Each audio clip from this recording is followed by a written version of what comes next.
Hello everyone, welcome back to dive into K drama. तो चलिए when the phone rings के episode 4 को शुरू करते हैं। एपिसोड की शुरुआत होती है जब बैक्सॉन को नर्सिंग होम से उसके फादर इन लॉ के रिलेटेड कॉल आता है। प्रेसिडेंट उसे अपनी कार ऑफर करते हैं ताकि वो जल्दी पहुंच सके और हम फिर उस सीन में आते हैं जब बैक्सॉन हिजू को हेल्प करता है। वो ऑफिसर्स को कहता है कि इस मैटर को प्राइवेट रखें और कहता है कि वो पुलिस स्टेशन में स्टेटमेंट खुद देने आ जाएगा। उसके बाद वो हिजू को कार में बिठाता है और कहता है कि उन्हें अब उसके फादर को दूसरे नर्सिंग होम में शिफ्ट करना होगा क्योंकि वो अब यहाँ सेफ नहीं है और अब उसे अपने फादर की टेंशन लेने की जरूरत नहीं, वो उनका ध्यान रख लेगा। ये सुन के हिजू इमोशनल हो जाती है और रोने लगती है। बैक्सॉन उसके रोने की आवाज सुन के हैरान हो जाता है कि वो आवाज निकाल सकती है और उसे अपना रुमाल देता है। आगे यूरी सांगू से रेस्टोरेंट में मिलती है और वो सांगू से बोलती है कि हिजू उसकी क्रश है ना, जिसे सुन के सांगू शॉक्ड हो जाता है और बदले में बोलता है कि वो भी बैक्सॉन की फैन है। जब सांगू उससे पूछता है कि बैक्सॉन की वाइफ कौन है तो यूरी कहती है कि बैक्सॉन की वाइफ चेयरमैन होंग की बड़ी बेटी है। बैक्सॉन हिजू को घर ले जाने की बजाय होटल में लेके आता है क्योंकि उनकी बैक्सॉन के पेरेंट के साथ मीटिंग होती है। बैक्सॉन हिजू को उसका फोन निकालने को कहता है कि अब वो उससे जो भी पूछेगा वो उसके जवाब देगी। वो कहता है कि अगर पुलिस को किडनैपिंग और धमकियों के बारे में पता चला तो वो हिजू से पूछताछ करने लगेंगे, तो ऐसा होने से पहले अगर वो उससे कुछ भी छुपा रही है तो बता दे। जब हिजू सोच में पड़ जाती है तो बैक्सॉन कहता है कि मतलब कुछ है जो वो उससे छुपा रही है। वो कहता है कि वो हिजू को प्रेशर करके उससे वो बात निकलवा सकता है पर वो ऐसा नहीं करेगा। वो हिजू के लिए कुछ स्नैक्स ऑर्डर करता है और कहता है कि वो उसे खा के और रेस्ट करने के बाद ही नीचे आए, पर हिजू उसके साथ जाने लगती है तो बैक्सॉन उसका हाथ पकड़ के उसे रोक लेता है और कहता है कि अभी उसे रेस्ट की जरूरत है तो जैसा वो बोल रहा है वैसा करे। पर हिजू सो जाती है और मीटिंग के लिए लेट हो जाती है। डिनर करते टाइम बैक्सॉन के फादर हिजू की इंसल्ट करते हैं कि वो एकदम यूजलेस है और अपनी बड़ी बहन के सामने कुछ भी नहीं है। उसके फादर को ऐसा लगता है कि चेयरमैन होंग ने जानबूझकर अपनी बड़ी बेटी की शादी बैक्सॉन से नहीं कराई। ये सुन के बैक्सॉन को गुस्सा आता है और वो अपने फादर को कहता है कि वो उसके इलेक्शन में पार्टिसिपेट करेगा या नहीं वो उसकी मर्जी है, तो उसे फोर्स ना करे। और हिजू को वहां से लेके जाने लगता है पर उसका फादर उस पर वाइन ग्लास फेंकता है तो बैक्सॉन हिजू को बचाने के लिए उसके आगे आ जाता है। उसका फादर उसका कॉलर पकड़ के कहता है कि उसे आइडिया भी है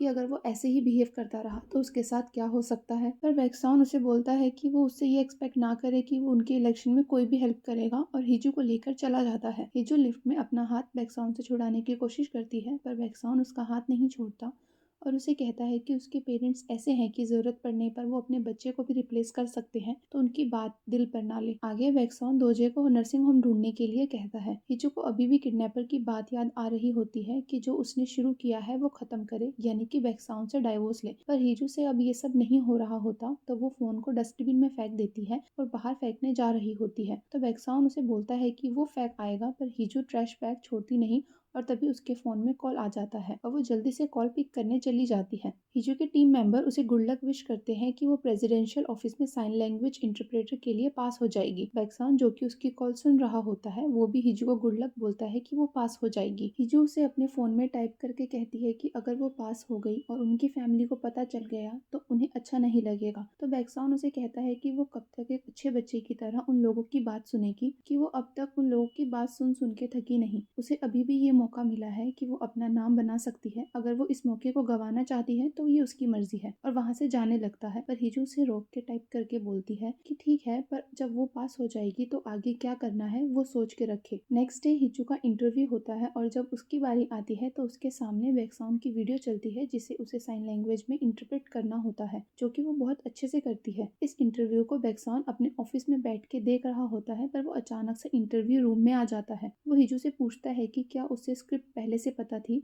क्योंकि वो बहुत जल्दी जल्दी साइन लैंग्वेज में इंटरप्रेट कर रही थी। तो हिजू साइन करती है कि उसने बैक्सॉन की वीडियोस पर बहुत प्रैक्टिस की है। बैक्सॉन उसका टेस्ट लेने के लिए और वीडियोस भी चलाता है पर हिजू सब बहुत अच्छे से करती है। फाइनली बैक्सॉन उससे पूछता है कि वो इसमें इतनी अच्छी कैसे है, तो हिजू कहती है कि उसने उसकी वीडियोस पर पागलों की तरह प्रैक्टिस की है। वो पहले से ही गेस कर सकती है कि वो क्या बोलने वाला है। ये सुन के बैक्सॉन थोड़ा हैरान होता है पर शो ना करने की कोशिश करता है। बैक्सॉन उससे पूछता है कि वो बोल नहीं सकती तो अगर उसे जॉब मिल जाती है तो वो बाकी लोगों से कम्युनिकेट कैसे करेगी, क्योंकि सबको तो साइन लैंग्वेज नहीं आती। तो हिजू रिप्लाई करती है कि साइन लैंग्वेज इतनी भी मुश्किल नहीं है अगर वो सीखना चाहता है तो, और उससे वो हिजू के साथ कम्युनिकेट भी कर पाएगा और उसे पता भी चल जाएगा कि हिजू उसकी बातें सही से इंटरप्रेट कर रही है या नहीं। बैक्सॉन हिजू का एक लास्ट टेस्ट लेता है जिसमें वो हिजू को एक स्टोरी सुनाता है जो कि हिजू को लाइव इंटरप्रेट करनी होगी। बैक्सॉन स्टोरी शुरू करता है कि यहाँ एक कपल है जो कि अभी तक एक दूसरे से खुल के कुछ शेयर नहीं कर पाए हैं।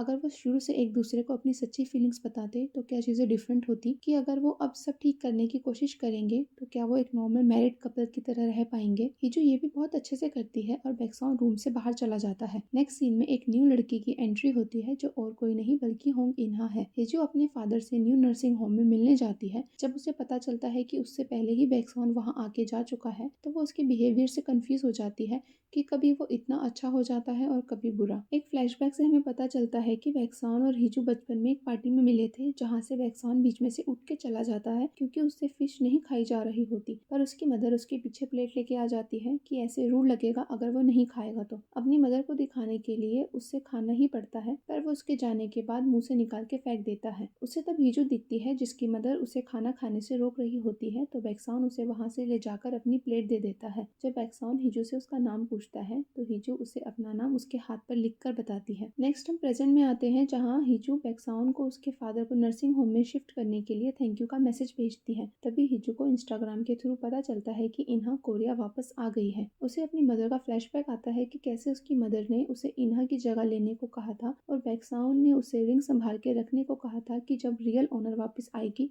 तो उसे ये रिंग वापस करनी होगी। हिजू दोबारा ट्रैश बैग से फोन निकाल देती है। नेक्स्ट सीन में वैक्सॉन यूरी को कॉल करके सांगू के बारे में पूछता है कि क्या उसे सांगू के बारे में कुछ पता है तो बताए। तो यूरी कहती है कि वो ऑर्फनेज में बड़ा हुआ है। वो उससे पूछती है कि वो सांगू के बारे में क्यों जानना चाहता है, पर बैक्सॉन कुछ ना बोल के फोन काट देता है। हिजू दोबारा बैक्सॉन को किडनैपर बन के कॉल करती है और कहती है कि बैक्सॉन ने पहले पूछा था कि अगर उसने हिजू को डाइवोर्स दिया तो उसे क्या मिलेगा। तो इस पर हिजू आंसर करती है कि होंगिना को वापस आने की जगह तो मिलनी चाहिए और वैसे भी वो और उसकी फैमिली पहले से ही होंगिना को ही चाहते थे। होंगिजू तो बस एक रिप्लेसमेंट है, तो वो होंगिना के आने से पहले ही होंगिजू को छोड़ दे। बैक्सॉन कहता है कि उसे कुछ भी नहीं पता। वेडिंग से एक दिन पहले लास्ट टाइम जिससे होंगिना मिली थी वो वही था। ये सुन के होंगिजू शॉक्ड होती है और उससे पूछती है कि तो तुमने क्या बात की। तो बैक्सॉन कहता है कि उन्होंने एक डील की थी और उस डील के कारण होंगिना कभी भी बैक्सॉन की वाइफ नहीं बन सकती। ये सुन के होंगिजू फोन काट देती है। बैक्सॉन घर पहुंचने के बाद हिजू को कहता है कि उसने आज इंटरव्यू में अच्छा किया पर अभी ऑफिशियल रिजल्ट नहीं आया तो वो अपनी होप्स ना बढ़ाए। कंपनी का एक इवेंट होता है। हिजू जब उस इवेंट में पहुंचती है तो उसकी मदर उसे अपने साथ ले जाती है और उससे पूछती है कि क्या ये सच है कि उसने अपने फादर को दूसरे नर्सिंग होम में शिफ्ट किया है, और उस पर गुस्सा करने लगती है। पर जब हिजू बताती है कि वैक्सॉन ने ऐसा किया है तो उसकी मदर को और गुस्सा आ जाता है कि उसे हिजू के फादर के बारे में पता चल गया है और वहां से जाने से पहले वो हिजू की जैकेट उतार के फेंक देती है। हिजू कुछ लड़कियों को उसके बारे में गलत बोलते हुए सुनती है कि कैसे वो एक अटेंशन सीकर है और कैसे वो हमेशा इन्हा के पीछे लगी रहती थी। हिजू इन सबसे बहुत सैड हो जाती है और रूफटॉप पर जाके वैक्सॉन को कॉल करती है, पर किडनैपर बनकर। वो वैक्सॉन से पूछती है कि जब वेडिंग से एक दिन पहले उसकी फियांसे भाग गई थी और हिजू ने उसकी जगह ले ली थी तो उसे कैसा फील हुआ था। पर हिजू खुद ही कहती है कि उसे अच्छा नहीं लगा होगा क्योंकि वो हिजू का क्या ही करेगा, ना उसके पास कोई सोशल स्किल्स है, वो बस होंग इन्हा की रिप्लेसमेंट है। पर बैक्सॉन कहता है कि हिजू इनमें से कोई भी नहीं है। ऐसा नहीं है कि उसके पास सोशल स्किल्स नहीं है, पर लोग पहले उसके साथ रूड होते हैं। वो बस अपनी मदर से बहुत प्यार करती है, इसीलिए वो उनकी सारी बात मानती है। वो उसे कहता है कि जब वो हिजू को देखता है तो वो ढंग से सांस ले सकता है, तो वो उसकी वाइफ के बारे में ये सब ना बोले। हिजू रोते हुए उसे बोलती है कि फिर उसने हिजू को ऐसे क्यों ट्रीट किया कि वो इनविजिबल है। अगर वो हिजू को इतने अच्छे से जानता है